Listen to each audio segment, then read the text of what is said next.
ഒരു സന്ധ്യായാമം കൂടെ സ്വർഗത്തിലെ ദൈവം നമുക്കൊരുക്കി തന്ന ദൈവത്തിൻ്റെ വൻ കൃപകളെ ഓർത്ത് ഞാൻ ദൈവത്തെ സ്തുതിക്കുന്നു. നിങ്ങൾ കേട്ട ദൈവിക വചനങ്ങൾ നിങ്ങളുടെ ജീവിതത്തിന്, നിങ്ങളുടെ ക്രിസ്തീയ വിശ്വാസത്തിന് അനുഗ്രഹപ്രദമായി തീർന്നു എന്ന് ഞങ്ങൾ വിശ്വസിക്കട്ടെ.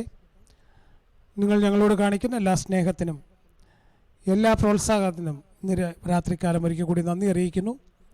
കഴിഞ്ഞ ദിവസങ്ങൾ നിങ്ങൾ കേട്ട വചനത്തിന് തുടർച്ചയായി ഇന്ന് രാത്രികാലവും കർത്താവിൻ്റെ വചനവുമായി ദുരുപദേശങ്ങളെ ഖണ്ഡിക്കുന്നതിന് വേണ്ടിയും യഥാർത്ഥമായി ദൈവം നമ്മെക്കുറിച്ച് ആഗ്രഹിക്കുന്ന എന്താണെന്നും വിശ്വാസ പ്രമാണം എന്താണെന്നും വേദപുസ്തകത്തിൽ എന്താണ് അത് എഴുതി ചേർത്തിരിക്കുന്നതും എല്ലാം വ്യക്തമായി നമ്മെ പഠിപ്പിക്കുന്നതിനും നമ്മെ അറിയിക്കുന്നതിനും വേണ്ടി കർത്താവിൻ്റെ ദാസൻ പാസ്റ്റർ ആന്റണി ജോസഫ് നമ്മുടെ മധ്യേ കടന്നു വന്നിട്ടുണ്ട്. അദ്ദേഹം ഇന്ന് രാത്രികാലവും നമ്മളോട് വചനത്തിൽ നിന്ന് വ്യക്തമായി ക്ലാസ്സുകൾ എടുക്കുകയും നമ്മെ അത് പഠിപ്പിക്കുകയും ചെയ്യും. നിങ്ങൾ കേൾക്കുക മാത്രമല്ല, അത് നിങ്ങളുടെ ജീവിതത്തിന് അന്വർത്ഥമാക്കി തീർക്കുകയും നിങ്ങളുടെ ആത്മജീവിതം അനുഗ്രഹപ്രദമായി തീരുകയും അത് നിങ്ങളുടെ കുടുംബത്തിനും സമൂഹത്തിനും ഒക്കെ അനുഗ്രഹമായി തീരുവാൻ ഇടവരുത്തട്ടെ എന്ന് ഞങ്ങൾ പ്രാർത്ഥിക്കുന്നു. ഈ ദൈവവചന കേൾവി നിങ്ങളുടെ ജീവിതത്തിന് മാറ്റം വരുത്തട്ടെ. പ്രശ്നങ്ങളുടെയും പ്രതികൂലങ്ങളുടെയും കടന്നു പോകുന്നവർക്ക് അനുഗ്രഹമായി തീരട്ടെ, വിടുതലായി തീരട്ടെ എന്നുള്ള പ്രാർത്ഥനയോടുകൂടി തോന്നുന്ന സമയം ദൈവവചനം പഠിപ്പിക്കുന്നതിന് വേണ്ടി കർത്താവിൻ്റെ ശ്രേഷ്ഠദാസന് സമയം കൈമാറുന്നു. ദൈവം നമ്മെ എവരെയും അനുഗ്രഹിക്കട്ടെ. കർത്താവിന് സ്തോത്രം. ഡോഗ്മയുടെ 44-ാമത്തെ എപ്പിസോഡിലേക്ക് നമുക്ക് കടന്നു വരുവാൻ വലിയവനായ ദൈവം സഹായിച്ചതോർത്ത് ദൈവത്തെ സ്തുതിക്കുകയും ദൈവത്തെ മഹത്വപ്പെടുത്തുകയും ചെയ്യുന്നു. കഴിഞ്ഞ ദിവസങ്ങളിലൊക്കെ ദൈവമായ കർത്താവ് നമ്മളെ അനുഗ്രഹിക്കുകയും സഹായിക്കുകയും ഒക്കെ ചെയ്തു. ഷെക്കാന ടെലിവിഷൻ പരിപാടിയിൽ സജിത്തുമായിട്ടുള്ള സംഭാഷണത്തിൽ രക്ഷിക്കപ്പെട്ടതാണോ എന്ന ചോദ്യത്തിൽ എന്തെങ്കിലും വാസ്തവമുണ്ടോ എന്നുള്ള 22 മിനിറ്റ് 47 സെക്കൻഡ് ഉള്ള ഒരു വീഡിയോ അത് കാണുവാനിടയായി. അതിനുള്ള മറുപടികളാണ് നമ്മളിപ്പോൾ അത് സ്തോത്രം കൊടുത്തുകൊണ്ടിരിക്കുന്നത്. രക്ഷിക്കപ്പെട്ടതാണോ എന്ന് ആരോടെങ്കിലുമൊക്കെ ചോദിക്കുന്നത് ശരിയായിട്ടുള്ള കാര്യമല്ല എന്നൊക്കെയാണ് ഈ സജിത്ത് പറഞ്ഞു കൂട്ടുന്നത്. എന്നാൽ തിരുവചനം അതിന് നേരെ എതിരാണ്. സകലമാന മനുഷ്യരും രക്ഷിക്കപ്പെടണം എന്നുള്ളതാണ് ദൈവത്തിൻ്റെ ആഗ്രഹം. അതിനനുസരിച്ച് ആളുകളോട് നമ്മൾ സംസാരിക്കുകയൊക്കെ ചെയ്യണം, അവരെ രക്ഷയിലേക്ക് കൊണ്ടുവരണം. ഈ എബ്രായർക്കെഴുതിയ ലേഖനം 2-ാം അധ്യായം 4-ാം വാക്യത്തിൽ പറയുന്നുണ്ട്, ഇത്ര വലിയ രക്ഷ. അപ്പോൾ ഒരു ക്രിസ്ത്യാനി ആകേണ്ടതിൻ്റെ ആദ്യ സ്റ്റെപ്പാണ് ഈ രക്ഷ എന്നുള്ളത്. രക്ഷിക്കപ്പെടുന്നവരെയാണ് ദൈവസഭയോട് ചേരുന്നത് എന്ന് അപ്പോസ്തല പ്രവൃത്തിയുടെ പുസ്തകം 2-ാം അധ്യായം 47-ാം വാക്യത്തിലൊക്കെ പറഞ്ഞിരിക്കെ ഇതിന് ഘടകവിരുദ്ധമായിട്ടാണ് ചില കത്തോലിക്ക അച്ഛന്മാരുമായിട്ട് ചേർന്ന് ഈ സജിത്ത് ഇപ്പോൾ പ്രഭാഷണങ്ങളൊക്കെ നടത്തിക്കൊണ്ടിരിക്കുന്നത്. അപ്പോൾ അത് തിരുവചന വെളിച്ചത്തിൽ നമ്മൾ ശോധന ചെയ്യുന്ന അത് നിമിഷങ്ങളാണ്. നമുക്ക് ചില തിരുവചന ഭാഗത്തേക്ക് നമ്മുടെ ശ്രദ്ധയെ തിരിക്കാം. മർക്കോസിൻ്റെ സുവിശേഷം 16-ാം അധ്യായം അതിന് 15 മുതൽ 16 വരെയുള്ള വാക്യത്തിൻ്റെ അകത്ത് ഇപ്രകാരമാണ് വായിക്കുന്നത്. പിന്നെ അവൻ അവരോട്, നിങ്ങൾ ഭൂലോകത്തിലൊക്കെയും പോയി സകല സൃഷ്ടികളോടും സുവിശേഷം പ്രസംഗിക്കുവിൻ, വിശ്വസിക്കുകയും സ്നാനമേൽക്കുകയും ചെയ്യുന്നവൻ രക്ഷിക്കപ്പെടും. അപ്പൊ നോക്കിയേ, ഈ സുവിശേഷം പറയുന്നത് ആളുകളെ രക്ഷയിലേക്ക് കൊണ്ടുവരുവാൻ വേണ്ടിയിട്ടാണ്. അവ രക്ഷിക്കപ്പെടാതെ കിടക്കുന്ന ജനകോടികളോട് ഈ സുവിശേഷം അറിയിക്കണം. സുവിശേഷത്താലാണ് ആളുകൾ രക്ഷിക്കപ്പെടുന്നത്. അവർ യേശുവിനെ കുറിച്ച് അറിയുകയും പാപബോധം ഉളവാവുകയും ആ കർത്താവിനെ രക്ഷിതാവായി സ്വീകരിക്കുകയും ചെയ്യുമ്പോഴത്തേക്കാണ് ഒരാൾ യഥാർത്ഥമായും പാപത്തിൻ്റെ വഴികളിൽ നിന്ന് വിടുതൽ പ്രാപിക്കുന്നത്. അതെങ്ങനെയാണെന്ന് ചോദിച്ചാൽ 1 കൊരിന്ത്യർക്കെഴുതിയ ലേഖനം അതിന് 1-ാം അധ്യായം 18 മുതൽ പൗലോസ് അപ്പോസ്തലൻ ഇപ്രകാരമാണ് അത് പറയുന്നത്. ക്രൂശിന്റെ വചനം നശിച്ചു പോകുന്നവർക്ക് പോഷത്വവും രക്ഷിക്കപ്പെടുന്ന നമുക്ക് ദൈവശക്തിയുമാകുന്നു. അപ്പോൾ സൈത്തിനെ പോലുള്ളവർക്ക് ഈ രക്ഷയുടെ ദൂത് പറയുന്നതൊക്കെ ഇപ്പോൾ, നേരത്തെയല്ല, ഇപ്പോൾ ഇത് പോഷത്വമായിട്ടൊക്കെ തോന്നും. എന്നാൽ വിശുദ്ധ വേദപുസ്തകം വളരെ വ്യക്തമായിട്ട് പഠിപ്പിക്കുകയാണ്. അത് ഒന്നുകൂടെ വായിച്ച 18-ാമത്തെ ക്രൂശിന്റെ വചനം നശിച്ചു പോകുന്നവർക്ക്, ക്രൂശിന്റെ വചനം നശിച്ചു പോകുന്നവർക്കാണ് പോഷത്വം. രക്ഷിക്കപ്പെടുന്ന നമുക്കോ രക്ഷിക്കപ്പെടുന്ന നമ്മളെ സംബന്ധിച്ച് ദൈവശക്തിയുമാകുന്നു. ദൈവശക്തിയുമാകുന്നു. അതിന് താഴോട്ട് വായിച്ചു വരുമ്പോഴത്തേക്കും അവിടെ ജ്ഞാനികളുടെ ജ്ഞാനം ഞാൻ നശിപ്പിക്കുകയും ബുദ്ധിമാന്മാരുടെ ബുദ്ധി ദുർബലമാക്കുകയും ചെയ്യും എന്ന് എഴുതിയിരിക്കുന്നുവല്ലോ.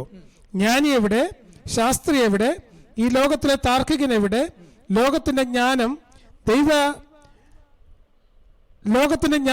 ദൈവം ഭോഷത്വമാക്കിയില്ലയോ?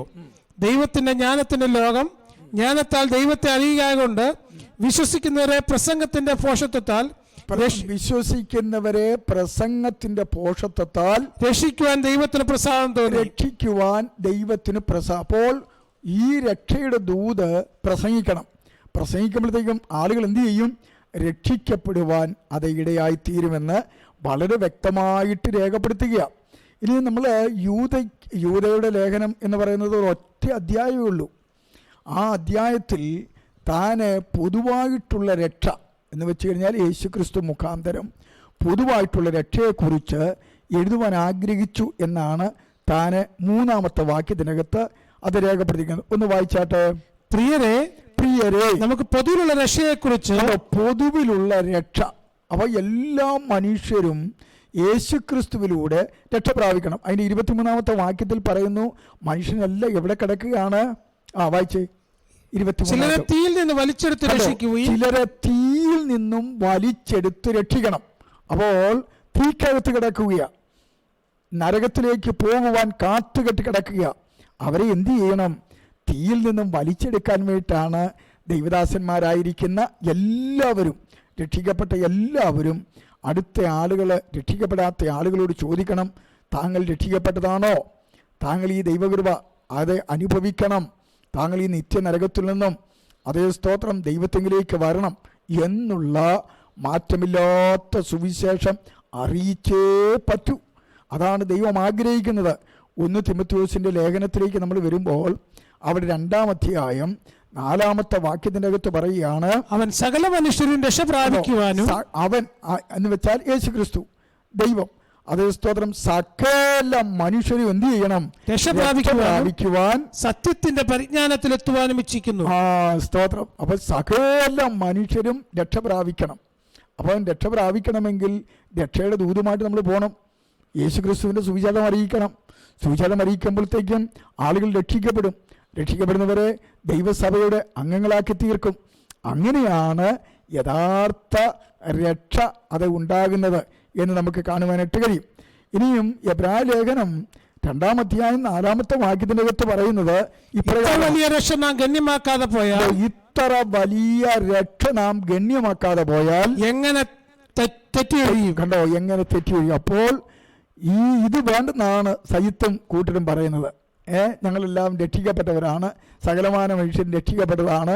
എന്നാൽ പിന്നെ യേശുക്രിസ്തു ഈ ലോകത്തിൽ വരേണ്ട ആവശ്യമില്ലായിരുന്നല്ലോ. താനിങ്ങനെ ശിക്ഷകണത്തെ പ്രത്യേക നിയോഗം കൊടുക്കേണ്ട ആവശ്യമൊന്നുമില്ലായിരുന്നല്ലോ. സുവിശേഷം അറിയിക്കേണ്ട ആവശ്യമൊന്നും ഇല്ലായിരുന്നല്ലോ. ഏകദേശം 2000 വർഷത്തോളം 13 കോടി രക്തസാക്ഷികൾ ഉണ്ടാകേണ്ട ആവശ്യമില്ലായിരുന്നല്ലോ. അതേ സ്തോത്രം. അതൊക്കെ അദ്ദേഹത്തിന് അജ്ഞതയിൽ നിന്നും പറയുന്നതാണ്. അത് ഗണ്യമാക്കരുത്. നമ്മൾ തിരുവചനത്തിലേക്കാണ് തിരിയേണ്ടത്. ഇനിയും രക്ഷകൻ ആരാണ് നമ്മൾ മനസ്സിലാക്കണം. രക്ഷകനായിട്ട് ഈ ഉലകത്തിൽ ഒരാൾ മാത്രമേ ഉള്ളൂ, അത് യേശു ക്രിസ്തുവാണ് എന്ന് നമുക്ക് വളരെ വ്യക്തമായിട്ട് രേഖപ്പെടുത്തിയിരിക്കുന്നു. ഈ മത്തായിയുടെ സുവിശേഷം 1-ാം അധ്യായം 21-ാമത്തെ വാക്യത്തിലേക്ക് വരുമ്പോൾ, അവളൊരു മകനെ പ്രസവിക്കും, അവൻ തന്റെ ജനത്തെ അവരുടെ പാപങ്ങളിൽ നിന്ന് രക്ഷിപ്പാനിരിക്ക കൊണ്ട് നീ അവന് യേശു എന്ന് പേരിടണമെന്ന് പറഞ്ഞു. കണ്ടോ, അപ്പോൾ സകലമാന മനുഷ്യരെ രക്ഷിപ്പാൻ യേശു ക്രിസ്തു ഈ ലോകത്തിലേക്ക് വന്നു. യേശു എന്ന വാക്കിൻ്റെ അർത്ഥം തന്നെ രക്ഷകനെന്നാണ്. അപ്പോൾ അങ്ങനെ മാനവജാതിയെ രക്ഷിക്കാൻ വേണ്ടിയിട്ട് ഒറ്റ രക്ഷകനെ ഉലകത്തിലുള്ളൂ, അത് നസറേനായ യേശുവാണ്. ആ യേശുവിനെ സകലമാന മനുഷ്യരുടെ മുമ്പിൽ പ്രസന്റ് ചെയ്യണം. അതാ ദൈവം ആഗ്രഹിക്കുന്നത്. 2 പത്രോസിന്റെ ലേഖനം അതിന് 1-ാം അധ്യായം 1-ാം വാക്യവും 11-ാമത്തെ വാക്യവും വായിക്കുന്നത് ഇപ്രകാരമാണ്.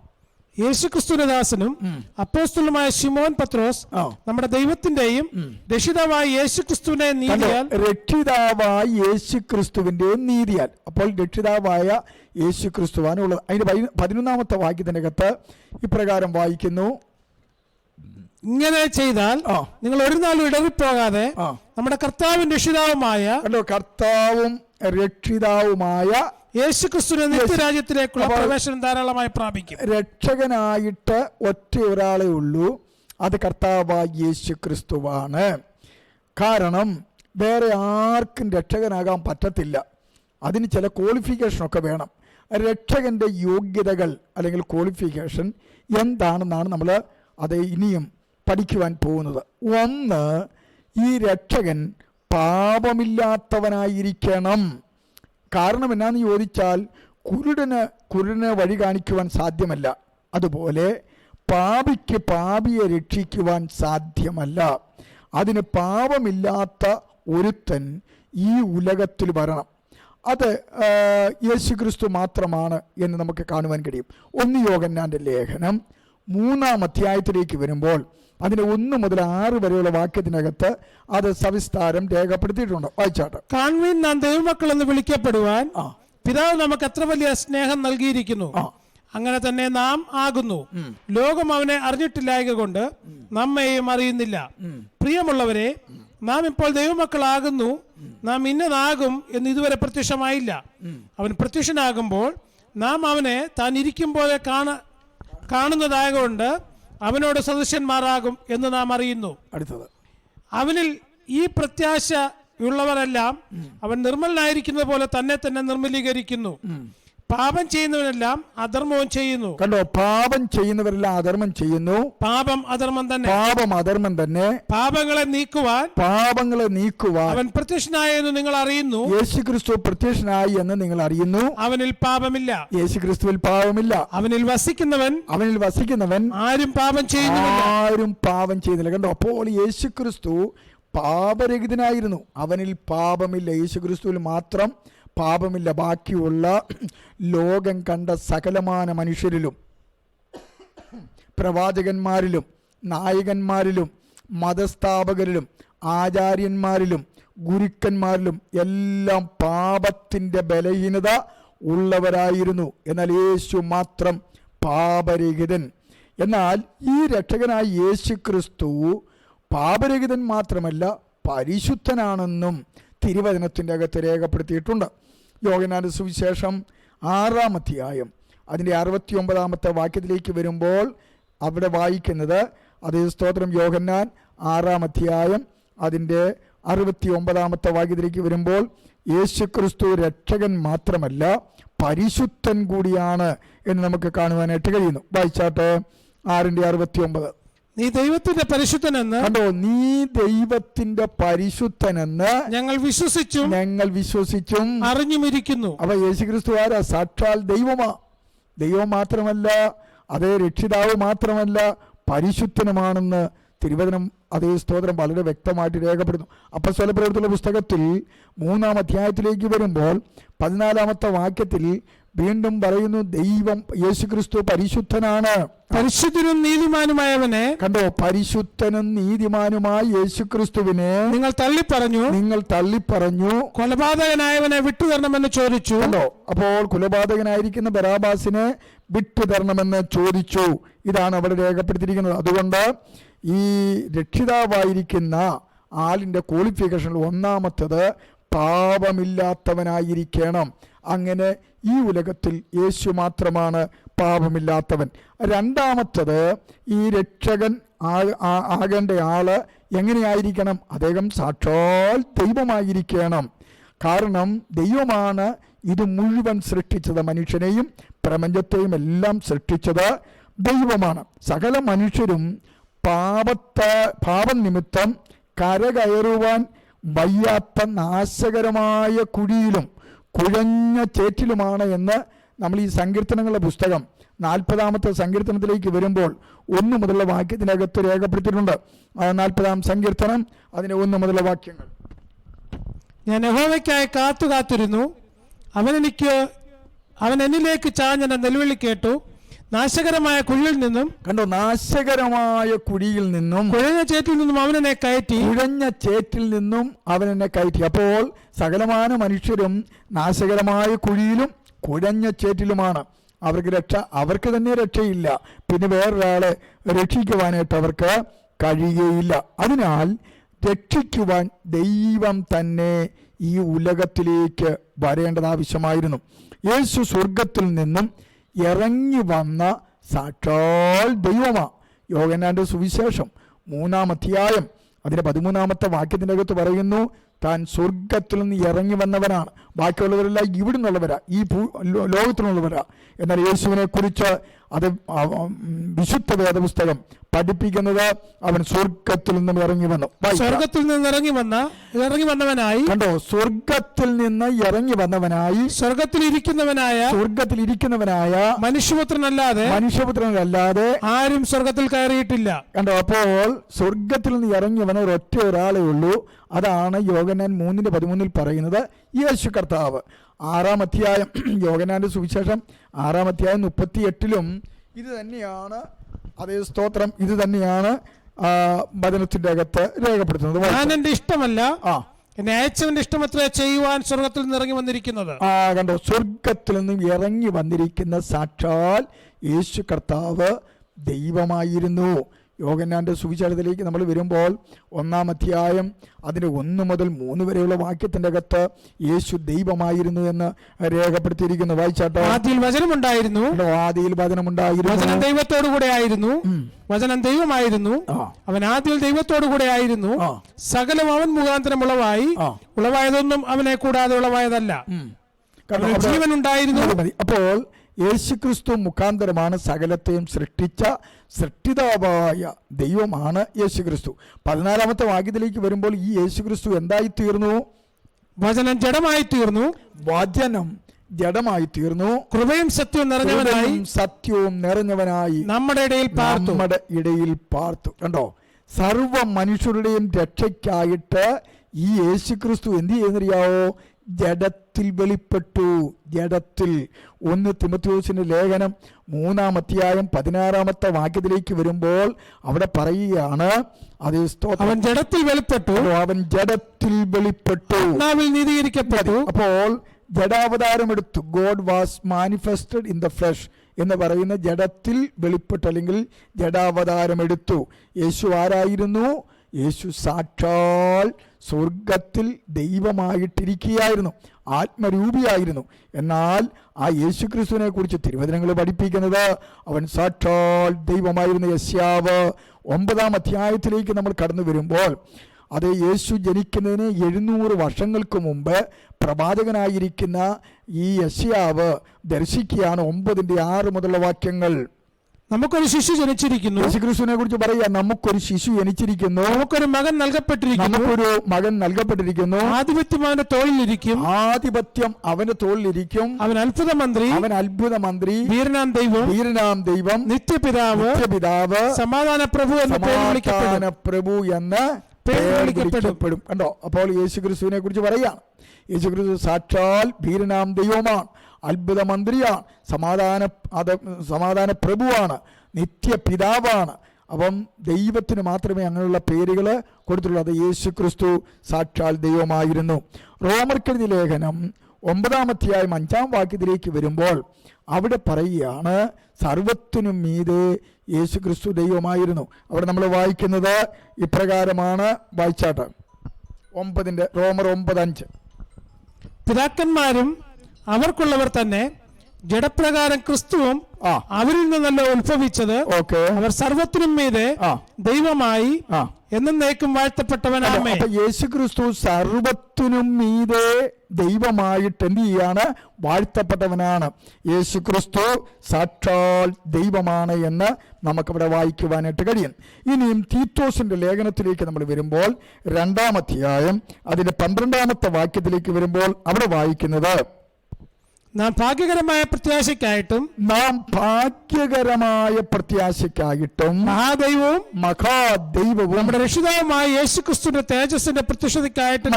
അപ്പം മഹാദൈവവും നമ്മുടെ രക്ഷിതാവുമായിരിക്കുന്ന യേശുക്രിസ്തു. കണ്ടോ, യേശുക്രിസ്തു ആരാണ്? നമ്മുടെ രക്ഷിതാവ് മാത്രമല്ല മഹാദൈവവുമാണ് എന്ന് അവിടെ രേഖപ്പെടുത്തിയിട്ടുണ്ട്. 1 യോഹന്നാന്റെ ലേഖനത്തിലേക്ക് വരുമ്പോൾ 5-ാം അധ്യായം 20-ാമത്തെ വാക്യത്തിൽ ഈ യേശുക്രിസ്തു സത്യദൈവവും നിത്യജീവനുമാണെന്ന് രേഖപ്പെടുത്തിയിരിക്കുന്നു. ദൈവപുത്രൻ വന്നുവെന്നും സത്യദൈവത്തെ അറിയുവാൻ നമുക്ക് വിവേകം തന്നുവെന്നും നാം അറിയുന്നു. അടുത്തത്, നാം സത്യദൈവത്തിന്റെ അവൻ സത്യദൈവത്തിൽ അവന്റെ പുത്രനായ യേശുക്രിസ്തുവിൽ തന്നെ ആകുന്നു. അവൻ സത്യദൈവവും നിത്യജീവനുമാകുന്നു. യേശുക്രിസ്തുവിനെ കുറിച്ച് പറയുക, അവൻ സത്യദൈവവും നിത്യജീവനുമാകുന്നു എന്ന് രേഖപ്പെടുത്തിയിരിക്കുന്നു. അതുകൊണ്ട് അതേ സ്തോത്രം, സാക്ഷാൽ യേശുക്രിസ്തു എന്ന രക്ഷകൻ അതേ ദൈവമായിരുന്നു. വെളിപ്പാട് പുസ്തകം അതിന് 1-ാം അധ്യായം 8-ാമത്തെ വാക്യത്തിലേക്ക് വരുമ്പോൾ, ഞാൻ ആൽഫയും ഒമേഗയുമാകുന്നു, ആൽഫയും ഒമേഗയുമാകുന്നു ഇരിക്കുന്നവനും ഇരുന്നവനും വരുന്നവനുമായി സർവശക്തിയുള്ള ദൈവമായ കർത്താവ് അരുളി ചെയ്യുന്നു. കണ്ടോ? അപ്പോൾ യേശുക്രിസ്തു ആരാണ്? സർവശക്തിയുള്ള ദൈവമാണ്, സർവശക്തിയുള്ള ദൈവമാണ്. അപ്പൊ നമ്മളെ രക്ഷിക്കാൻ കടന്നു വന്ന യേശുക്രിസ്തു സർവശക്തിയുള്ള ദൈവമാണ്. 19-ാം വെളിപ്പാട് പുസ്തകം 19:6 വായിക്കുന്നു, അപ്പോൾ വലിയ പുരുഷാരത്തിന്റെ ഘോഷം പോലെയും പെരുവെള്ളത്തിന്റെ ഇരച്ചിൽ പോലെയും തകർത്തിടിമുഴക്കം പോലെയും ഞാൻ കേട്ടത്, ഹല്ലേലൂയ, സർവശക്തിയുള്ള നമ്മുടെ ദൈവമായ കർത്താവ് രാജ്യത്വം ഏറ്റിരിക്കുന്നു. സർവശക്തിയുള്ള നമ്മുടെ ദൈവമായ കർത്താവ് എന്ത് ചെയ്തിരിക്കുകയാണ്? രാജ്യത്വം ഏറ്റെടുത്തിരിക്കുകയാണ്. അതുകൊണ്ട് യേശുക്രിസ്തു എന്ന് പറയുന്ന അതേ ദൈവം രക്ഷകനായിട്ട് നമ്മുടെ അടുക്കലേക്ക് വരുവാനിടയായി തീർന്നു. 3-ാമത്തെ കാര്യം, ഈ രക്ഷകൻ മനുഷ്യനായിരിക്കണം. കാരണം എന്നാണെന്നറിയാവോ? മനുഷ്യനാണ് പാപം ചെയ്ത് ദൈവതേജസ്സില്ലാത്തവനായി തീർന്നത്. മനുഷ്യന്റെ പാപത്തിന്റെ ശിക്ഷ ഏറ്റെടുത്ത് മനുഷ്യരെ രക്ഷിക്കുന്ന അതേ വ്യക്തി പൂർണ്ണ മനുഷ്യനായിരിക്കണം എന്ന് ദൈവത്തിന് അതേ സ്തോത്രം, ദൈവത്തിൻ്റെ ഹിതം. അതുകൊണ്ട് മനുഷ്യ ശരീരത്തിൽ നമ്മുടെ ശിക്ഷ ഏറ്റെടുത്തെങ്കിൽ മാത്രമേ രക്ഷ പൂർണ്ണമാകത്തുള്ളൂ. കാരണം ദൈവം ആത്മാവായിരിക്കുന്ന ആ ആത്മാവിൽ അത് സ്തോത്രം എന്തെങ്കിലുമൊക്കെ മനുഷ്യന് വേണ്ടി ചെയ്തു എന്ന് പറഞ്ഞാൽ അത് വിലപ്പോകുകയില്ല. മറിച്ച് മനുഷ്യൻ ജഡരക്തങ്ങളോട് കൂടിയവൻ ആയതുകൊണ്ട് അതേ രീതിയിൽ തന്നെ ദൈവം ഇറങ്ങി വന്നെങ്കിൽ മാത്രമേ മനുഷ്യനെ എന്ത് ചെയ്യാൻ പറ്റത്തുള്ളൂ? രക്ഷിക്കാൻ പറ്റത്തുള്ളൂ. യേശുക്രിസ്തു നമ്മുടെ രക്ഷയ്ക്കായി വന്നപ്പോൾ ദൈവത്തിൻ്റെ ഭാഗ്യപ്രഭ എല്ലാം ഉരിഞ്ഞു വെച്ച് സ്വർഗ മഹിമകളെ എല്ലാം വിട്ട് താൻ മനുഷ്യ ശരീരം സ്വീകരിക്കുകയായിരുന്നു എന്ന് നമുക്ക് തിരുവചനത്തിൽ കാണുവാൻ കഴിയും. അതെവിടെയാണെന്ന് ചോദിച്ചാൽ ഫിലിപ്പിയ ലേഖനം 2-ാം അധ്യായം 6-7 വാക്യങ്ങൾ വായിക്കുമ്പോൾ, അവൻ ദൈവരൂപത്തിലിരിക്കെ, കണ്ടോ, ഈ യേശുക്രിസ്തു ദൈവരൂപത്തിലിരിക്കെ ദൈവത്തോടുള്ള സമത്വം മുറുകെ പിടിച്ചുകൊള്ളണമെന്ന് വിചാരിക്കാതെ ദാസരൂപമെടുത്ത് മനുഷ്യ സാദൃശ്യത്തിലായി തന്നെത്താൻ ഒഴിച്ച് വേഷത്തിൽ മനുഷ്യനായി വിളങ്ങി. കണ്ടോ? അടുത്തത്, തന്നെത്താൻ താഴ്ത്തി ക്രൂശിലെ മരണത്തോളം തന്നെ അനുസരണമുള്ളവനായി തീർന്നു. ഇതാണ് കർത്താവായ യേശുക്രിസ്തു അതേ തൻ്റെ മഹിമകളെ എല്ലാം വിട്ട്, ദൈവവേഷം അങ്ങോട്ട് വിട്ട് മനുഷ്യവേഷത്തിൽ താൻ ഈ ലോകത്തിലേക്ക് കടന്നു വന്നു. എന്തിനാണെന്നറിയാമോ? മാനവജാതിയെ മുഴുവൻ രക്ഷിക്കുവാനായിട്ട്. അത് സ്തോത്രം. അതുകൊണ്ടാണ് താനിവിടെ മനുഷ്യ രൂപം പൂകുന്നതിന് മുമ്പ് അത് കന്യകയായിരിക്കുന്ന മറിയയുടെ അടുക്കൽ ദൂതനെ വിട്ടിട്ട് ഇപ്രകാരമാണ് അത് പറഞ്ഞത്, കന്യകയിൽ നിന്ന് ഒരു ജാതൻ ജനിക്കും, അവനെ യേശുവെന്ന് പേരിടണം. മത്തായി സുവിശേഷം 1-ാം അധ്യായം 22-ാമത്തെ വാക്യത്തിലേക്ക് വരുമ്പോൾ അവിടെ ഇപ്രകാരം വായിക്കുന്നു, 1:21. അവൻ എഴുന്നേറ്റ് ശിശുവിനെ അമ്മയും അല്ലല്ല, എന്നാൽ യഹൂദയിൽ 1:21 മത്തായി 1:21 അവൾ ഒരു മകനെ പ്രസവിക്കും, അവൻ തന്റെ ജനത്തെ അവരുടെ പാപങ്ങളിൽ നിന്ന് രക്ഷിപ്പാനിരിക്കെ കൊണ്ട് നീ അവനെ യേശു എന്ന പേരിടണമെന്ന് പറഞ്ഞു. അടുത്തതും കൂടെ വായിച്ചു, 22 കൂടെ വായിച്ചു. കന്യക ഗർഭിണിയായ ഒരു മകനെ പ്രസവിക്കും, അവന് ദൈവം നമ്മോട് കൂടെ എന്നർത്ഥമുള്ള ഇമ്മാനുവേൽ എന്ന് പേർ വിളിക്കണം. Praise the Lord. കണ്ടോ? അതേ സ്തോത്രം. കന്യക ഗർഭം ധരിച്ചു, ഒരു മകനെ പ്രസവിച്ചു. കാരണം എന്നാ? മക്കൾ ജഡരക്തങ്ങളോട് കൂടിയവർ ആയതുകൊണ്ട് യേശുവും അവരെ പോലെ ജഡരക്തങ്ങളോട് കൂടിയവരാകണം. അത് എബ്രായർക്കെഴുതിയ ലേഖനം 2-ാം അധ്യായം 14-ാമത്തെ വാക്യത്തിലേക്ക് വരുമ്പോൾ അവിടെ രേഖപ്പെടുത്തുന്നത് ഇങ്ങനെയാണ്, മക്കൾ ജഡരക്തങ്ങളോട് കൂടിയവരാകൊണ്ട് അവനും അവരെ പോലെ ജഡരക്തങ്ങളോട് കൂടിയവനായി മരണത്തിന് അധികാരിയായ പിശാചിനെ തന്റെ മരണത്താൽ നീക്കി. മതി. അപ്പം യേശുക്രിസ്തു ജഡരക്തം എടുക്കുവാൻ കാരണം ബാക്കി മനുഷ്യരെല്ലാം ജഡരക്തങ്ങളോട് കൂടിയ, അതുകൊണ്ട് എന്ത് ചെയ്യുന്നറിയാവോ, ജഡരക്തങ്ങളോട് കൂടിയവനായി ഈ ലോകത്തിലേക്ക് യേശു അവതരിച്ചു രക്ഷകനായിട്ട്, മാനവജാതിയെ വിടുവിക്കുവാൻ വേണ്ടിയിട്ട്. ഈ രക്ഷാദൂത് നമ്മൾ മറ്റുള്ളവരോട് അറിയിപ്പാൻ ബാധ്യസ്ഥരാണ്. ഇനിയും അടുത്ത 4-ാമത്തെ കാര്യം, രക്ഷിപ്പാൻ ശക്തനായിരിക്കണം. പൂർണ്ണമായും മനുഷ്യനെ രക്ഷിപ്പാൻ ശക്തനായ രക്ഷകനായിരിക്കണം.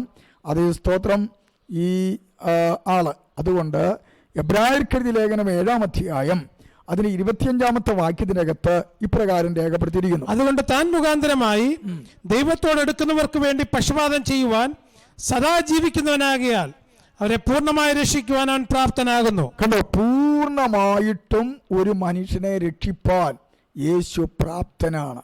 അതുകൊണ്ടാണ് അവിടെ അങ്ങനെ രേഖപ്പെടുത്തിയിരിക്കുന്നത്. രക്ഷിപ്പാൻ കഴിയാതെ വണ്ണം യേശുവിൻ്റെ ശക്തി ഒരിക്കലും കുറഞ്ഞു പോയിട്ടില്ല.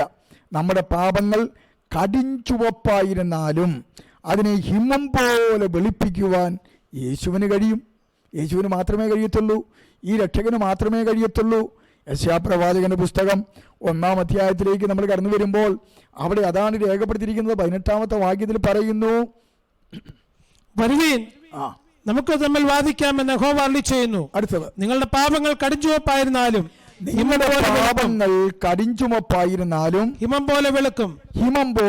രക്താംബരം പോലെ ചുവപ്പായിരുന്നാലും പഞ്ഞി പോലെ ആയിത്തീരും. മതി. അപ്പോൾ അവിടെ വായിക്കുന്നത് നമ്മളുടെ അത് പാപങ്ങൾ കടിഞ്ചുവപ്പായിരുന്നാലും ഹിമം പോലെ അത് ദൈവം തമ്പുരാൻ എന്ത് ചെയ്യും? വെളുപ്പിക്കും. പഞ്ഞി പോലെ ദൈവം തമ്പുരാൻ വെളുപ്പിക്കും. അങ്ങനെ വെളുപ്പിക്കുവാൻ ശക്തനായ ഒരാളേ ഉള്ളൂ. അത് കർത്താവായ യേശു ക്രിസ്തു ആണ്. നമ്മൾ മറന്നു പോകരുത്. യോഹന്നാന്റെ 1-ാം ലേഖനം 1-ാം അധ്യായം 7-9 വാക്യങ്ങളിലേക്ക് വരുമ്പോൾ അവിടെ വായിക്കുന്നത് ഇങ്ങനെയാണ്: അവൻ വെളിച്ചത്തിൽ ഇരിക്കുന്നത് പോലെ നാം വെളിച്ചത്തിൽ നടക്കുന്നുവെങ്കിൽ നമുക്ക് തമ്മിൽ കൂട്ടായ്മയുണ്ട്. അവന്റെ പുത്രനായ യേശുവിന്റെ രക്തം സകല പാപവും പോക്കി നമ്മെ ശുദ്ധീകരിക്കുന്നു. കണ്ടോ, യേശുവിന്റെ രക്തം സകല പാവവും പോക്കി നമ്മളെ എന്ത് ചെയ്യുന്നു?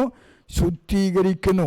യേശുവിന്റെ ജനനോദ്ദേശം ഗബ്രിയേൽ മാലാഖ യോസഫിനോട് പ്രഖ്യാപനം ചെയ്യുന്നത് അവൻ തൻ്റെ ജനത്തെ അവരുടെ പാപങ്ങളിൽ നിന്നും രക്ഷിപ്പാൻ ഇരിക്കുന്നത് കൊണ്ട് അവൻ യേശു എന്ന് പേരിടണം എന്നാണ്. നമ്മൾ മുമ്പേ വായിച്ചതാണ്. മത്തായി സുവിശേഷം 1-ാം അധ്യായം 21-ാം വാക്യം.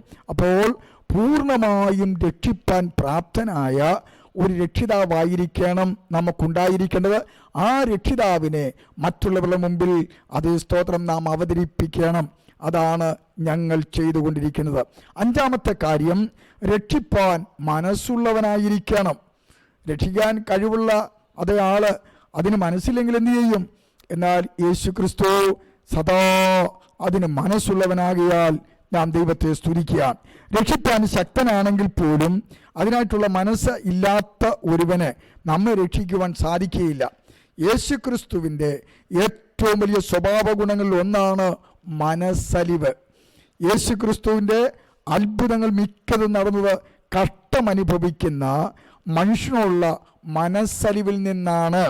രക്ഷിപ്പാൻ മനസ്സുള്ളത് കൊണ്ടാണ് അവിടുന്ന് ഫിലിപ്പിയ ലേഖനം 2-ാം അധ്യായം 6 മുതലുള്ള വാക്യപ്രകാരം അനുസരണമുള്ളവനായിട്ട് തീർന്നത്. വായിച്ചാട്ടെ. അവൻ ദൈവരൂപത്തിലിരിക്കെ ദൈവത്തോടുള്ള സമത്വം മുറുകെ പിടിച്ചുകൊള്ളണമെന്ന് വിചാരിക്കാതെ ദാസരൂപമെടുത്ത് മനുഷ്യ സാദൃശ്യത്തിലായി തന്നെത്താൻ ഒഴിച്ച് വേഷത്തിൽ മനുഷ്യനായി വിളങ്ങി തന്നെത്താൻ താഴ്ത്തി മരണത്തോളം, ക്രൂശിലെ മരണത്തോളം തന്നെ അനുസരണമുള്ളവനായി തീർന്നു. ക്രൂശിലെ മരണത്തോളം അനുസരണമുള്ളവനായിട്ട് ഈ രക്ഷകൻ മാറുകയായിരുന്നു. അടുത്തത് അതേ സ്തോത്രം, ഈ രക്ഷകൻ നമ്മുടെ രക്ഷയ്ക്ക് ആവശ്യമായതെല്ലാം ചെയ്യുന്നവനായിരിക്കണം. അല്ലാത്തവരെ രക്ഷകനായിട്ട് നമുക്ക് അംഗീകരിക്കാൻ പറ്റത്തില്ല.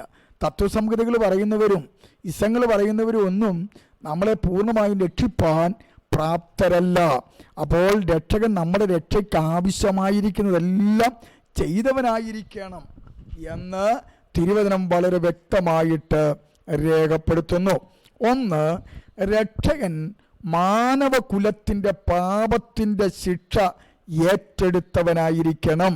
മുഴു മനുഷ്യനും പാപത്താൽ അത് നിറയപ്പെട്ട് കിടക്കുക. മനുഷ്യനെല്ലാം നീതിമാൻ ആരുമില്ല, ഒരുത്തൻ പോലുമില്ലെന്നാണ് റോമർക്കെഴുതിയ ലേഖനം 3:10 പറയുന്നത്. അത് ഒരു വ്യത്യാസമില്ല, എല്ലാവരും പാപം ചെയ്തുവെന്ന് അതിന് 23 വായിക്കുന്നു. എന്നാൽ 6-ാം അധ്യായത്തിലേക്ക്, റോമർക്കെഴുതിയ ലേഖനം 6-ാം അധ്യായം 23-ാമത്തെ വാക്യത്തിലേക്ക് വരുമ്പോൾ അവിടെ ഇങ്ങനെയാണ് വായിക്കുന്നത്: പാപത്തിന് ശമ്പളം മരണമത്രേ. കണ്ടോ, പാപത്തിന്റെ ശമ്പളം മരണമാണ്. ദൈവത്തിന്റെ കൃപാവരമോ നമ്മുടെ കർത്താവായ യേശുക്രിസ്തുവിൽ നിത്യജീവൻ തന്നെ. ഓക്കെ, അവിടെ വായിക്കുന്നത് പാപത്തിന്റെ ശമ്പളം മരണമാണ്. രക്ഷകൻ നമുക്ക് പകരമായി മരിക്കേണ്ടി വരും, മരിച്ചവനായിരിക്കണം. എങ്കിൽ മാത്രമേ നമ്മുടെ പാപത്തിൽ നിന്ന്, അതേ സ്തോത്രം, നമുക്ക് രക്ഷ നേടുവാനായിട്ട് കഴിയത്തുള്ളൂ. യേശു ക്രിസ്തു നമുക്ക് പകരമായി മരിച്ചവനാണ്. യേശു കാൽവരി ക്രൂശിൽ നമുക്ക് വേണ്ടി യാഗമായിട്ട് പെടഞ്ഞു മരിക്കുവാനിടയായി തീർന്നു. വിവിധ ഭാഗങ്ങളിൽ ദൈവത്തിൻ്റെ വചനം അത് രേഖപ്പെടുത്തിയിട്ടുണ്ട്. ചില വാക്യങ്ങൾ മാത്രം വായിക്കുവാൻ താല്പര്യപ്പെടുന്നു. 1 പത്രോസിന്റെ ലേഖനം 2-ാം അധ്യായം അതിന്റെ 24-ാമത്തെ വാക്യം ഇപ്രകാരം പറയുന്നു: നാം പാപം സംബന്ധിച്ചു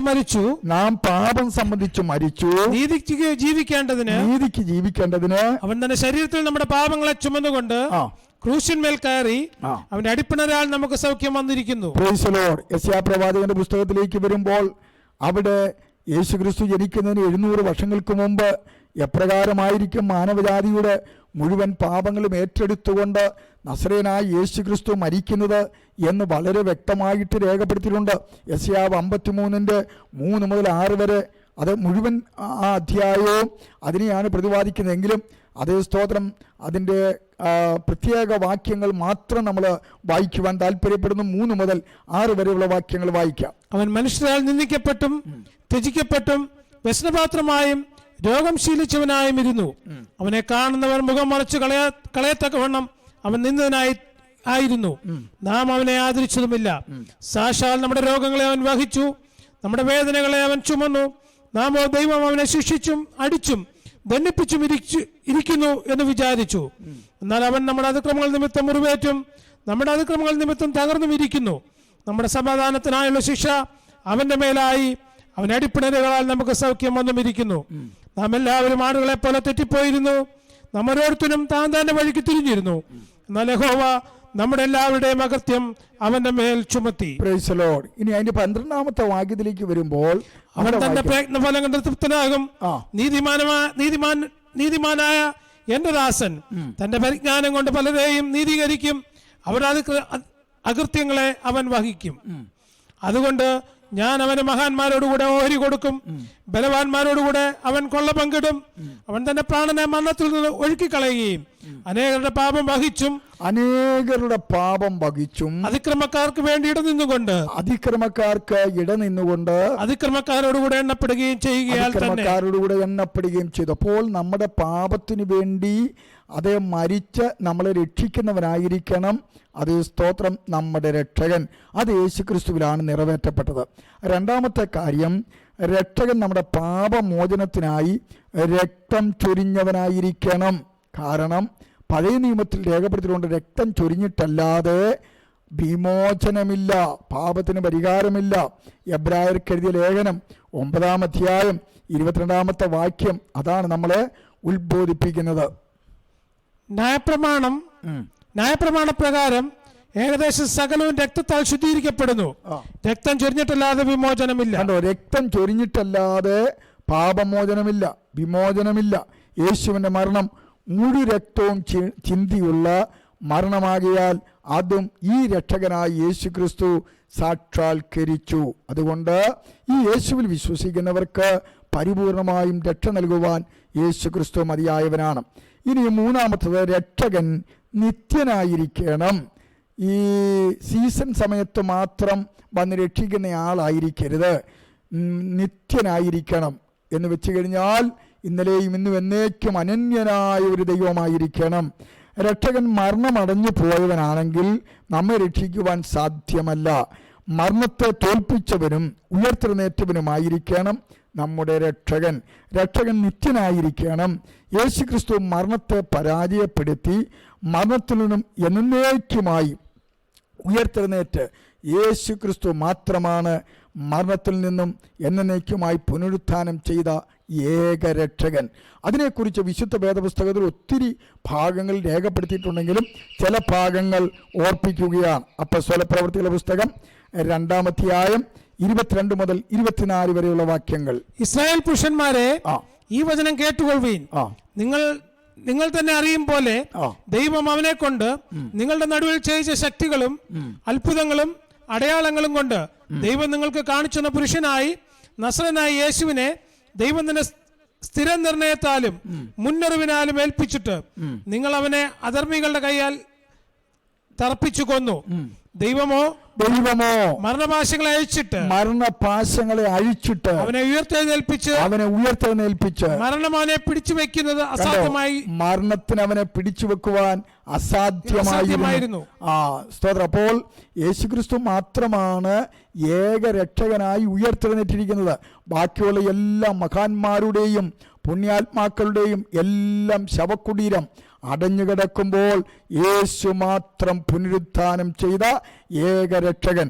1 കൊരിന്ത്യർ ലേഖനം 15-ാം അധ്യായം അതിന് 12 മുതലുള്ള വാക്യങ്ങൾ നമ്മൾ വായിക്കുമ്പോൾ അവിടെ ഇപ്രകാരമാണ് രേഖപ്പെടുത്തിയിരിക്കുന്നത്: ക്രിസ്തു മരിച്ചിട്ട് ഉയർത്തെഴുന്നേറ്റുവെന്നും പ്രസംഗിച്ചു വരുന്ന അവസ്ഥയ്ക്ക് മരിച്ചവരുടെ പുനരുത്ഥാനമില്ല എന്ന് നിങ്ങൾ ചില പറയുന്നത് എങ്ങനെ? അടുത്തത്, മരിച്ചവരുടെ പുനരുത്ഥാനമില്ല എങ്കിൽ ക്രിസ്തുവും ഉയർത്തെഴുന്നേറ്റിട്ടില്ല. അടുത്തത്, ക്രിസ്തു ഉയർത്തെഴുന്നേറ്റിട്ടില്ലെങ്കിൽ ഞങ്ങളുടെ പ്രസംഗം വ്യർത്ഥം. അപ്പൊ ക്രിസ്തു ഉയർത്തെഴുന്നേറ്റിട്ടില്ല എങ്കിൽ ഞങ്ങളുടെ പ്രസംഗം വ്യർത്ഥമാണ്, നിങ്ങളുടെ വിശ്വാസവും വ്യർത്ഥമാണ്. അതിന് 20-ാമത്തെ വാക്യത്തിനകത്ത് വായിക്കുന്നു, 15-ന്റെ 20-ൽ തന്നെ വായിക്കുന്നത് എങ്ങനെയാണ്? ക്രിസ്തു നിദ്ര കൊണ്ടവരിൽ ആദ്യഫലമായി ക്രിസ്തു നിദ്ര കൊണ്ടവരിൽ ആദ്യഫലമായി മരിച്ചവരുടെ ഇടയിൽ നിന്നും ഉയർത്തെഴുന്നേറ്റിരിക്കുന്നു. അതിന്റെ 3-ാമത്തെ വാക്യത്തിൽ അതുകൊണ്ടാണ് ഞങ്ങൾ ലോകമെമ്പാടും പോയി ഈ മാറ്റമില്ലാത്ത സുവിശേഷം അത് പറയുന്നത്, രക്ഷിക്കപ്പെടണമെന്ന് പറയുന്നത്. 3-ാമത്തെ വാക്യം, ക്രിസ്തു നമ്മുടെ പാപങ്ങൾക്ക് വേണ്ടി തിരുവെഴുത്തുകളിൻ പ്രകാരം മരിച്ചു, പാപങ്ങൾക്ക് വേണ്ടി തിരുവെഴുത്തുകളിൻ പ്രകാരം മരിച്ചു, അടക്കപ്പെട്ടു, 3-ാം നാൾ ഉയർത്തെഴുന്നേറ്റു. ഈ യേശുവിനെയാണ് ഞങ്ങൾ എന്ത് ചെയ്യുന്നത്? ലോകത്തിന് മുമ്പിൽ പ്രസന്റ് ചെയ്യുന്നത്. എന്നിട്ടാണ് ചോദിക്കുന്നത്, ഈ യേശു ക്രിസ്തു നിങ്ങളുടെ രക്ഷിതാവായി സ്വീകരിക്കുവാൻ നിങ്ങൾക്ക് താല്പര്യമുണ്ടോ? അതേ സ്തോത്രം. അത് അംഗീകരിച്ച് കടന്നു വരുന്നവരെ, അതേ സ്തോത്രം, അവര് യഥാർത്ഥമായി പാപങ്ങൾ ഏറ്റുപറഞ്ഞ് രക്ഷിക്കപ്പെട്ട് കഴിയുമ്പോൾ സഭയോട് ചേർക്കുവാനിടയായിത്തീരും.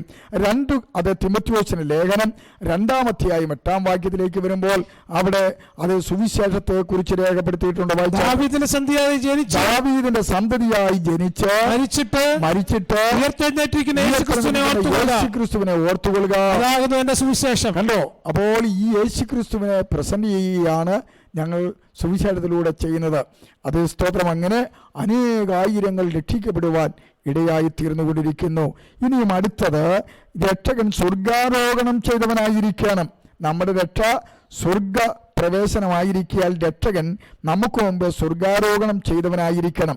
ഉയർത്തെഴുന്നേറ്റ യേശു 40 ദിവസങ്ങൾക്ക് ശേഷം ഒലിവുമലയിൽ നിന്ന് സ്വർഗാരോഹണം ചെയ്തു. അപ്പോസ്തലപ്രവൃത്തികളുടെ പുസ്തകം 1-ാം അധ്യായം അതിന് 2-ാം വാക്യവും 6 മുതൽ 11 വരെയുള്ള വാക്യങ്ങളും വായിക്കാം. അവൻ കഷ്ടം അനുഭവിച്ച ശേഷം 40 നാളോളം അവർക്ക് പ്രത്യക്ഷനായി അടുത്തത് ദൈവരാജ്യം സംബന്ധിച്ച കാര്യങ്ങൾ പറഞ്ഞുകൊണ്ട് താൻ ജീവിച്ചിരിക്കുന്ന അനേകം ദൃഷ്ടാന്തങ്ങളിൽ അവർക്ക് കാണിച്ചു കൊടുത്തു. അടുത്തത് 6 മുതൽ 11 വരെയുള്ള വാക്യങ്ങൾ. ഒരുമിച്ച് കൂടിയിരുന്നപ്പോൾ അവർ അവനോട്, കർത്താവേ, നീ ഇസ്രായേലിന് ഈ കാലത്തിലോ രാജ്യം യഥാസ്ഥാനത്താക്കി കൊടുക്കുന്നതെന്ന് ചോദിച്ചു. അവൻ അവരോട്, പിതാവ് തന്റെ സ്വന്തം അധികാരത്തിൽ വെച്ചിട്ടുള്ള കാലങ്ങളെയോ സമയങ്ങളെയോ അറിയുന്നത് നിങ്ങൾക്കുള്ളതല്ല.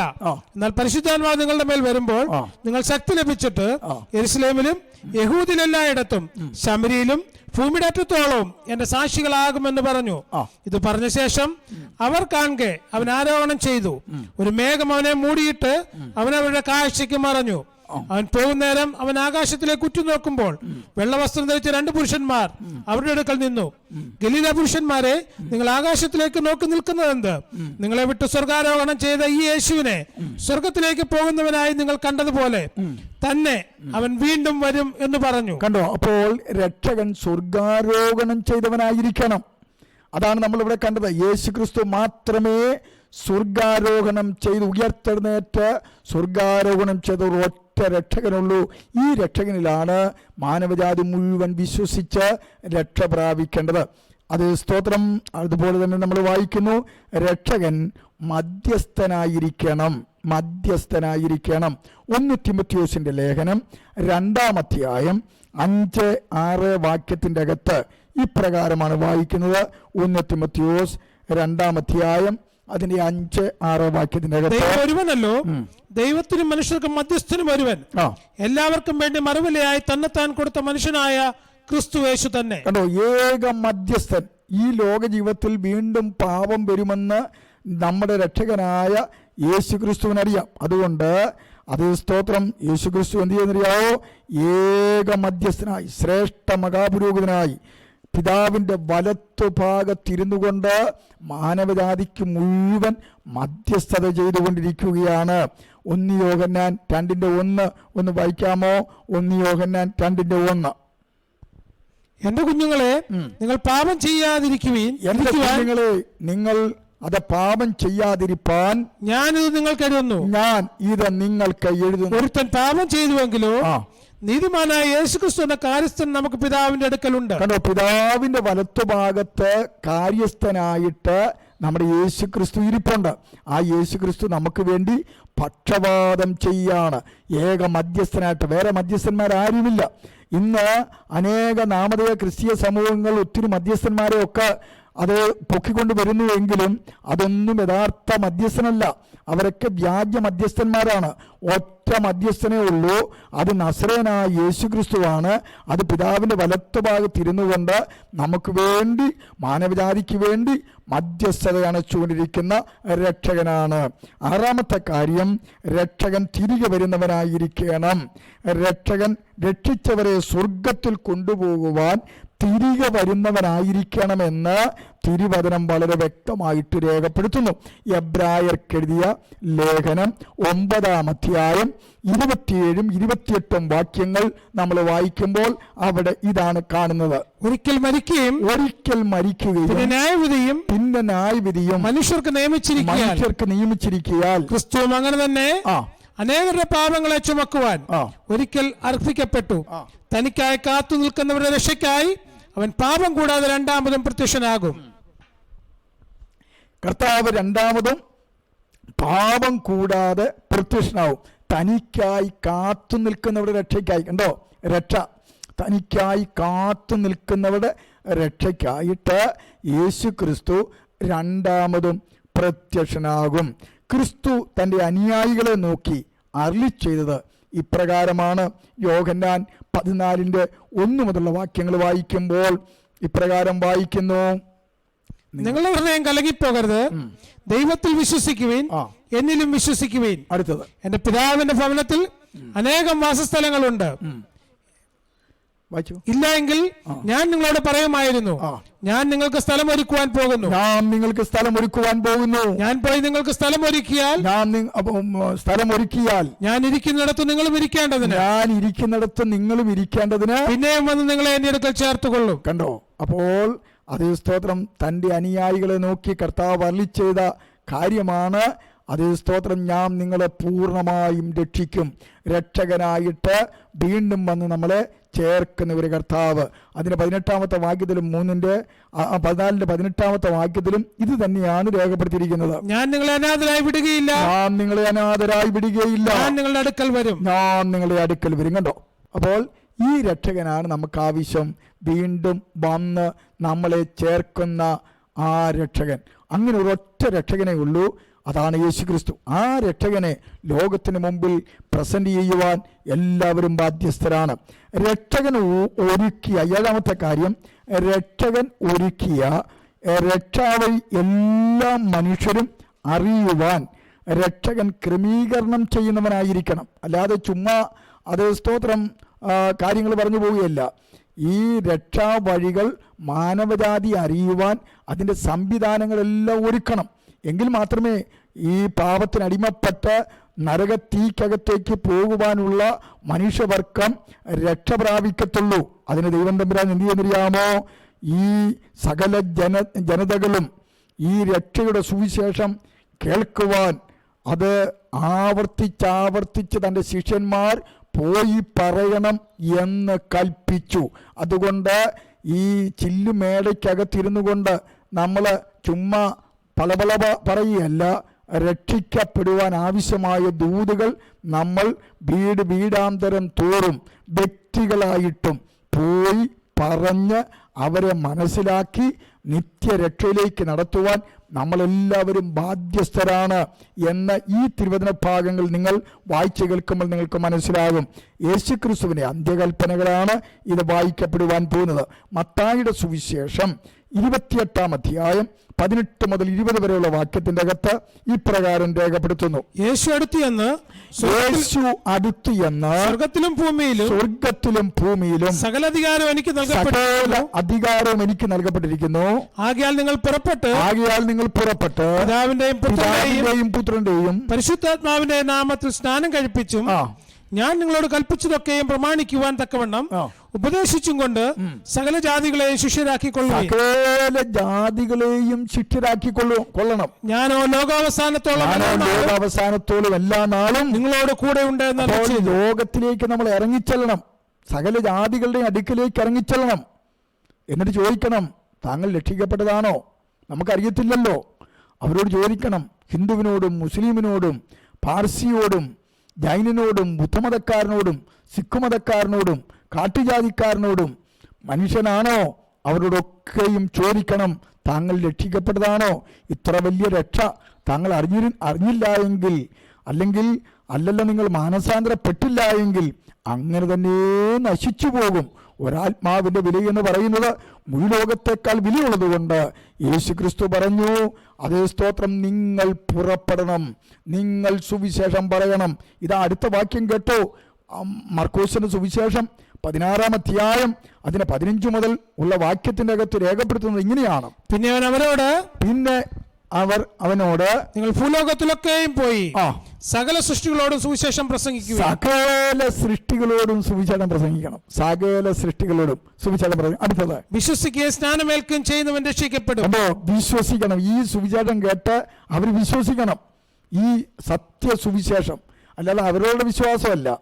ഈ സത്യസുവിശേഷം, യേശുക്രിസ്തുവിനെ കുറിച്ചുള്ള സുവിശേഷം കേട്ട് അവർ രക്ഷിക്കപ്പെടണം. അവിടെയാണ് ദൈവം പ്രവർത്തിക്കുന്നത്.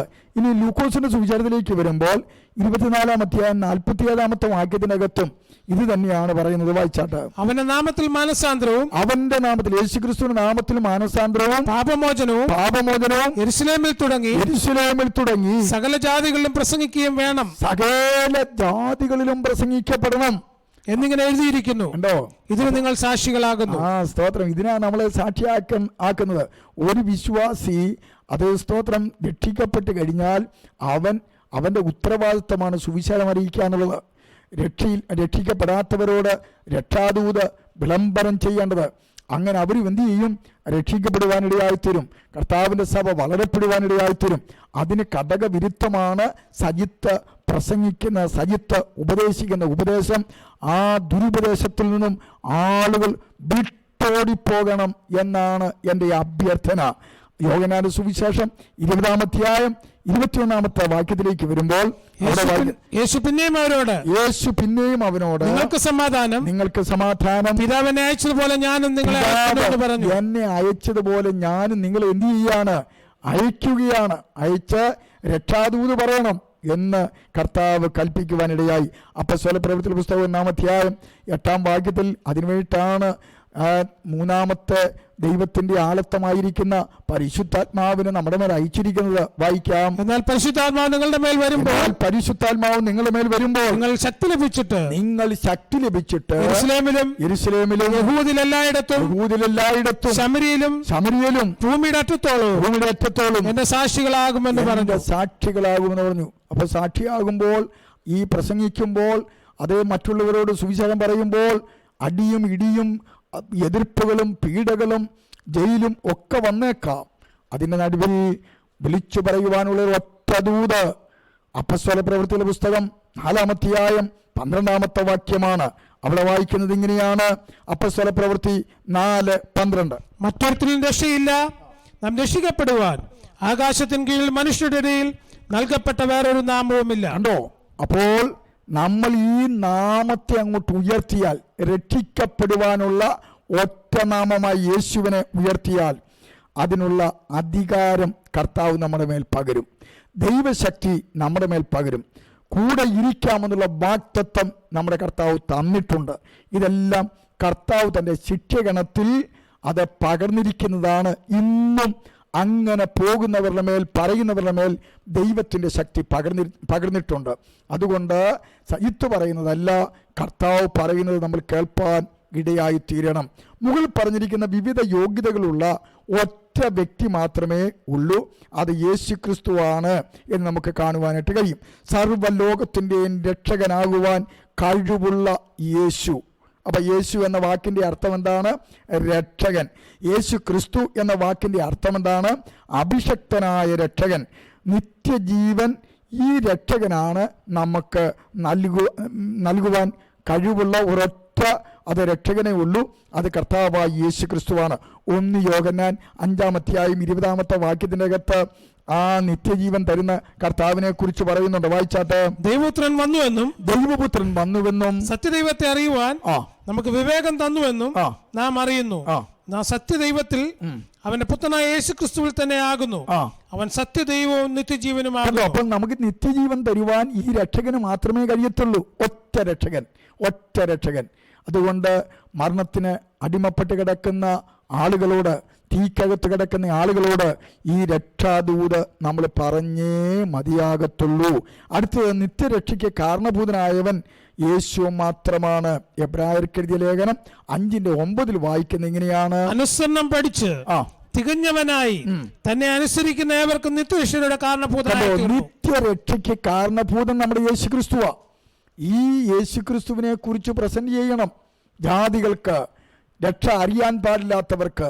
അതാണ് കർത്താവ് ആഗ്രഹിക്കുന്നത്. യേശു മാത്രമാണ് ഏകരക്ഷാനായകനെന്ന് തിരുവെഴുത്ത് നമ്മളെ പഠിപ്പിക്കുന്ന എബ്രായലേഖനം 2:10 വാക്യം. സകലത്തിനും ലാക്കും സകലത്തിനും കാരണഭൂതനുമായ അനേകം പുത്രന്മാരെ തേജസ്സിലേക്ക് നടത്തുമ്പോൾ അവരുടെ രക്ഷാനായകനെ കഷ്ടാനുഭവങ്ങളാൽ ഒറ്റ രക്ഷാനായകനേ ഉള്ളൂ. അത് നമ്മുടെ വാഴ്ത്തപ്പെട്ട കർത്താവ്. ഈ രക്ഷാനായകനെ ഉയർത്തുന്ന കാര്യത്തിലാണ് സജിത്ത് ഇപ്പോൾ നേരെ ഘടകം തിരിഞ്ഞ് കത്തോലിക്ക മതവുമായിട്ട് ചേർന്ന് അബദ്ധ ഉപദേശങ്ങൾ പ്രസംഗിച്ചുകൊണ്ട് നടക്കുന്നത്. അതിൻ്റെ അകത്ത് വീഴാതെ അതേ സ്തോത്രം സത്യ ഉപദേശത്തിലേക്ക് മടങ്ങി വന്ന് ഈ കർത്താവിനെ സത്യത്തിലും ആത്മാവിലും ആരാധിച്ച് മുന്നേറുവാൻ സ്വർഗത്തിലെ ദൈവം ഇന്ന് രാത്രിയിലും നിങ്ങളുടെ ജീവിതത്തിൽ ഇടയാകട്ടെ എന്ന് ആത്മാർത്ഥമായിട്ട് പ്രാർത്ഥിക്കുന്നു. നമുക്ക് കണ്ണുകളടയ്ക്കാം. ഇത്ര നല്ല രക്ഷകൻ, അതേ സ്തോത്രം, വേറെ ഇല്ല ഈ ഭൂവിൽ എന്നുള്ള ആ വലിയ യാഥാർത്ഥ്യം നമ്മൾ മനസ്സിലാക്കി നമുക്ക് ദൈവസ്നാനത്തിൽ പ്രാർത്ഥിക്കാം. കരുണയുള്ള ദൈവമേ, സ്വർഗീയ നല്ല പിതാവേ, ഇന്ന് രാത്രിയിലും ഞങ്ങൾക്ക് തിരുവചനം കേൾപ്പാൻ ബലിവനായ ദൈവം സഹായിച്ചുവല്ലോ. കർത്താവേ, അവിടുത്തെ കരങ്ങളിലേക്ക് ഈ ദൈവത്തിൻ്റെ വചനം കേട്ട എല്ലാവരെയും ഏൽപ്പിക്കുന്നു. അവരുടെ ഹൃദയത്തിൻ്റെ മാംസപ്പലയിൽ ഈ തിരുവചനങ്ങളൊക്കെ അത് എഴുതപ്പെടുമാറാകണമേ. ദുരുപദേശങ്ങളുമായി കടന്നു വരുന്നവരുടെ മുമ്പിൽ രക്ഷാദൂത് പ്രസ്താവിക്കുവാൻ, അനേകരെ തീയിൽ നിന്ന് വലിച്ചെടുക്കുവാൻ, മറ്റൊരുത്തരും രക്ഷയില്ല, രക്ഷിക്കപ്പെടുവാൻ ആകാശത്തിന് കീഴ് ഭൂമിക്ക് മുകളിൽ നൽകപ്പെട്ട ഒരേ ഒരു നാമമേ ഉള്ളൂ എന്ന് ഉദ്ഘോഷിക്കുവാൻ എല്ലാവരെയും സഹായിക്കണമേ എന്ന് പ്രാർത്ഥിക്കുന്നു. ഇപ്രകാരം ഞങ്ങൾക്ക് ഈ ലൈവ് പ്രോഗ്രാം ചെയ്യുവാൻ സഹായിക്കുന്ന അതേ സ്തോത്രം ഷാജി ബ്രദറിനെയും തൻ്റെ കുടുംബത്തെയും ആ സാംസ് ടിവിയെയും ദൈവമായ കർത്താവ് അനുഗ്രഹിക്കുമാറാകണമെന്ന് ഞങ്ങളങ്ങയോട് പ്രാർത്ഥിക്കുന്നു. അവിടുത്തെ കൃപ കൂടിയിരിക്കണമേ. അടുത്ത ഒരു എപ്പിസോഡിലേക്ക് വരുന്നിടം വരെയും കർത്താവിൻ്റെ ചിറകടിയിൽ ഞങ്ങളെ പരിപാലിച്ചു കൊള്ളണം. പ്രാർത്ഥനകടനായി സ്തോത്രം. യേശു ക്രിസ്തുവിൻ്റെ അധികാരമുള്ള നാമത്തിൽ തന്നെ.